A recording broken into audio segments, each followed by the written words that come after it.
प्यारे बच्चों, इसके पिछले अंक में हम लोगों ने ऊर्जा के स्रोत के विषय में अध्ययन किया था, जिसमें हम लोगों ने अच्छे ऊर्जा स्रोत की क्या क्या विशेषताएं होती हैं उसके विषय में पढ़ा था। आज हम लोग ऊर्जा के परंपरागत स्रोत के विषय में पढ़ेंगे, कन्वेंशनल सोर्सेज ऑफ एनर्जी। ऊर्जा के परंपरागत स्रोत,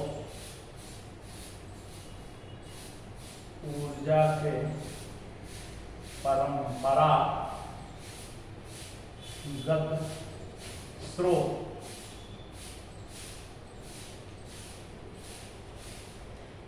कन्वेंशनल सोर्सेज ऑफ एनर्जी। तो इसमें अब हम लोगों को पढ़ना है कि जो ऊर्जा के परंपरागत स्रोत का मतलब ये हुआ कि जो हम लोग परंपरा से प्रयोग करते चले आ रहे हैं, यानी बाय टाइम, समय से, काफ़ी समय से हम लोग प्रयोग करते चले आ रहे हैं, उनके विषय में पढ़ लेना है। उनके पक्ष विपक्ष को, प्रोज एंड कॉन्स को पढ़ लेना है। इसमें देखना है कि इनसे क्या फायदे हैं और क्या हानियां हैं। तो इस प्रकार से परंपरागत ऊर्जा के स्रोत जो प्रकृति द्वारा हमें दिए गए हैं, प्रकृति द्वारा प्रदत्त हैं, उन्हें हम बना नहीं सकते हैं, उनके विषय में हम कोई मॉडिफिकेशन नहीं कर सकते हैं, इन्हें हम ऊर्जा के परंपरागत स्रोत भी कहते हैं। और ये प्रकृति द्वारा प्रदत्त हैं और काफ़ी लंबे समय से ये इनके निर्माण में, क्योंकि प्राकृतिक रूप से बने हैं। जैसे उदाहरण के लिए पेट्रोलियम हम ले लें, तो पेट्रोलियम आज एक दिन में बन करके पृथ्वी के गर्भ में नहीं चला गया। इसमें लाखों वर्ष के भूगर्भीय अभिक्रियाओं के दौरान इनका निर्माण हुआ है। तो ये काफ़ी लंबे समय के बाद इनका उत्पादन होता है। ये परंपरागत स्रोत इसी आधार पे कहलाते हैं। अब इसमें हैं कुछ, जैसे कोयला है, पेट्रोलियम है, प्राकृतिक गैस है, इस प्रकार से इत्यादि इनके हैं। तो पहले इनमें आता है जीवाश्म।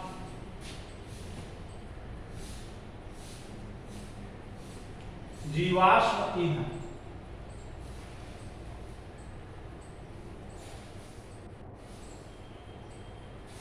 जीवाश्म ईंधन, फॉसिल्स फ्यूल कहते हैं। जीवाश्म में हम लोग जानते हैं कि जीवाश्म में जीवों के अंश, अब इसमें जैसे पेड़ पौधे, जीव जंतु सभी आ जाते हैं।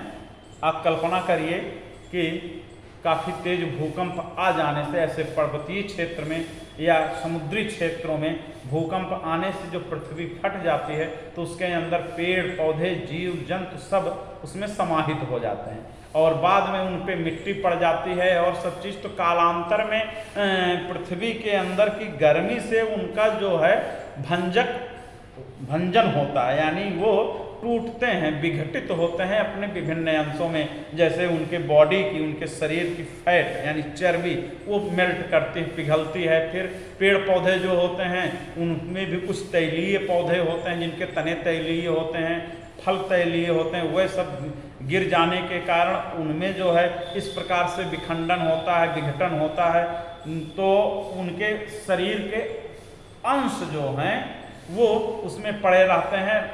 ऑक्सीजन की अनुपस्थिति में वे पेड़ पौधों के, लकड़ी के तनों के अंश जो होते हैं वे कोयले के रूप में परिवर्तित हो जाते हैं। तो इस प्रकार ये जीवाश्म ईंधन बनते हैं, यानी ऐसे ईंधन जिनकी उत्पत्ति करोड़ों वर्ष पूर्व भूगर्भीय क्रियाओं के दौरान हुई, जैसे भूकंप हुआ, तूफान आया, चक्रवात आया, इस प्रकार से हुई है, उन्हें जीवाश्म ईंधन कहते हैं। जैसे कोयला है, पेट्रोलियम, प्राकृतिक गैस आदि ये जीवाश्म ईंधन है। तो इनके आधार पर ये ऊर्जा के जो हैं अनवीनीकरण स्रोत हैं, यानी इनको फिर से रिन्यू नहीं किया जा सकता है। नॉन रिन्यूएबल स्रोत ऊर्जा के ये बोले जाते हैं। तो इसमें इस प्रकार से है। अब इनमें जैसे है कोयला,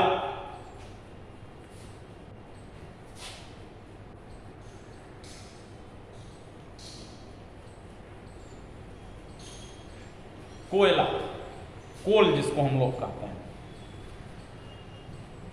कार्बन तथा कार्बन के अन्य तत्वों, जैसे अन्य तत्वों जैसे हाइड्रोजन है, नाइट्रोजन है, ऑक्सीजन है, सल्फर इत्यादि के साथ मिल करके इस यौगिक का निर्माण होता है। केवल अकेले कोयला जो है केवल कार्बन ही नहीं होता, उसमें ये सब चीज़ें होती हैं, सल्फर होती है, नाइट्रोजन होती है, हाइड्रोजन होती है, कुछ ऑक्सीजन का भी अंश होता है। तो इनका उपयोग जो है हम लोग घरों तथा उद्योगों में ईंधन के रूप में करते हैं। तो ये कोयला हो गया। दूसरा हो गया पेट्रोलियम।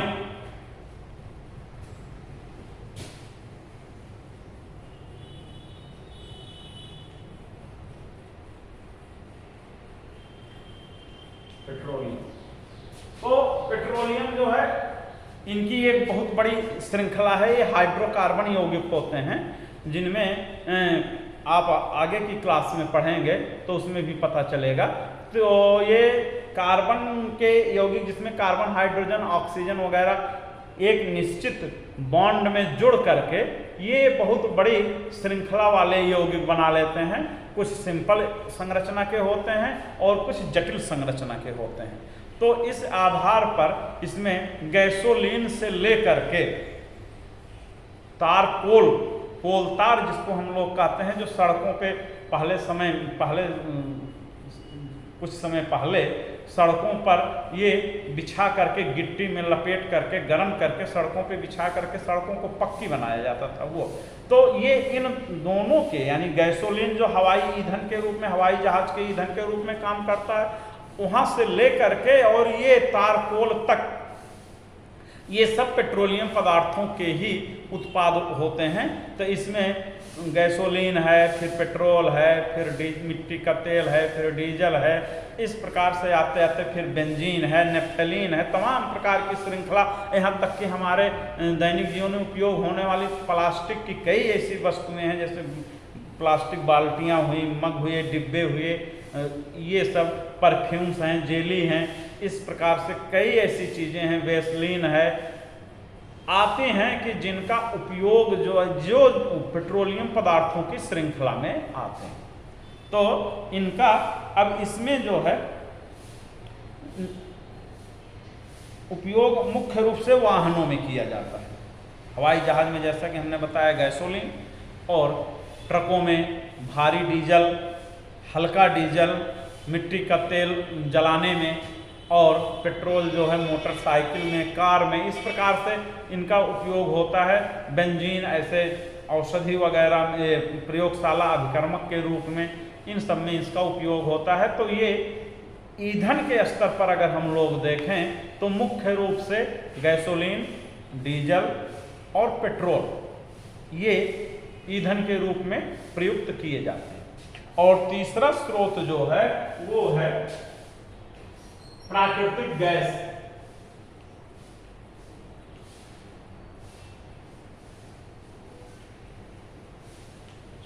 प्राकृतिक गैस या नेचुरल गैस भी इसको कहते हैं। दो प्रकार की होती है, एक लिक्विफाइड पेट्रोलियम गैस हो जाती है और एक compressed natural gas CNG compressed natural gas, और एलपीजी लिक्विफाइड पेट्रोलियम गैस। तो प्राकृतिक गैस और पेट्रोलियम गैस में थोड़ा सा ही अंतर है। स्वच्छ ऊर्जा का ये साधन है, इससे ज़्यादा इसके जलने पर कार्बन और प्रदूषक कम कार्बन और प्रदूषक उत्पन्न करते हैं, कार्बन भी कम निकलता है और प्रदूषण भी इससे कम होता है। तो ये पेट्रोलियम उद्योगों को संचालित करने के लिए ऊर्जा प्रदान करती है। इसके अतिरिक्त यह खाना पकाने और ऑटोमोबाइल के लिए ईंधन के रूप में भी काम करती है। तो इस प्रकार से ये जीवाश्म ईंधन के प्रकार हो गए, और कल के अंक में हम लोग पढ़ेंगे कि जीवाश्म ईंधन से क्या हानियां होती हैं।